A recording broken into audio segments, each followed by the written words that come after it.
জনাসকলে জানে ৬০০ বছৰীয়া আহোম ৰাজত্বৰ শেষৰ ফালে আহোমৰ স্বৰ্গদেউসকলৰ ভাগ্যৰবি কিছু অস্তমিত হৈছিল। এবাৰ দুবাৰ নহয়, তিনিবাৰকৈ মান আহি অসম আক্ৰমণ কৰিছিল।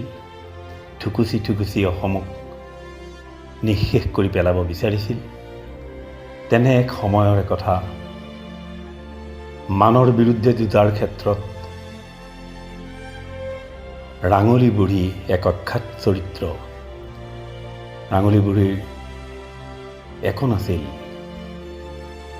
স্বামী মানৰ বিৰুদ্ধে যুঁজতেই নিহত হৈছিল। তেতিয়া আছিল একমাত্ৰ পুত্ৰধন ৰঙামুৱা বীৰ। সেই ৰঙামুৱা বীৰক অন্তৰ খুলি হিয়া খুলি ৰাঙলী বুঢ়ীয়ে যুঁজলৈ পঠাই দিছিল। দেশপ্ৰেমৰ অভাৱ হোৱা নাছিল।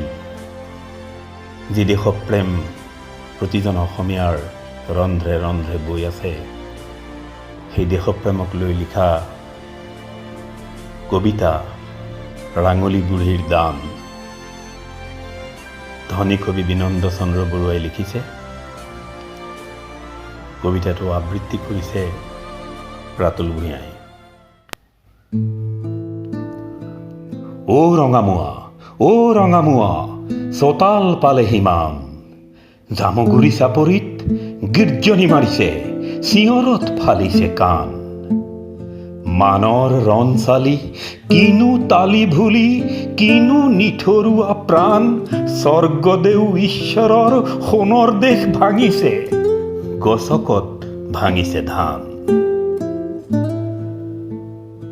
গগৈ সেনাপতি অকলে আহিছে, চাপৰিত পাতিব ৰণ, যোৰহাট নগৰত স্বৰ্গদেউ ঈশ্বৰে খৰকৈ গুণিছে ক্ষণ।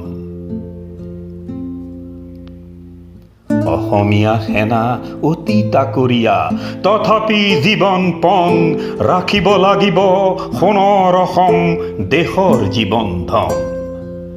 বনৰ বন ৰজা মানৰ সতৰু, দেশ ৰাখিবৰ হৈ সিবাৰ গৰু নিলে কোঠত সোমাই, মানকো কামুৰি থৈ।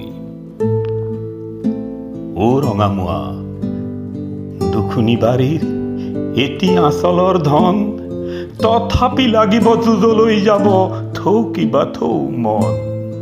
উঠ ৰঙামুৱা ফেহু জালি দিলে, শুবৰ সময় নাই, দা জাঠি লৈ যা লৰালৰি, বেগতে এমুঠি খাই। ৰাতিতে জতাই ৰাখিছো কবচ, পিন্ধিব পাৰিবি তই, মানৰ যুঁজত পিতাৰ ঢুকাল, যুঁজলে কিহৰ ভয়। এই বুলি কৈ ৰাঙলী বুঢ়ীয়ে ৰঙাক যুঁজলে পাচি, জীৱন মৰণ ভৰিৰে গচকি, যহ মান ললে বাচি।